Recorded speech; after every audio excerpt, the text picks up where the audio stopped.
Ayan po, nag-i-issue kami nito ng certificate para sa housing.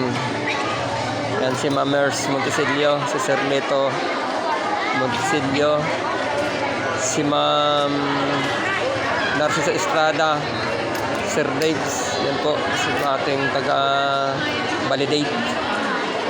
At marami po dito, nakapila sila.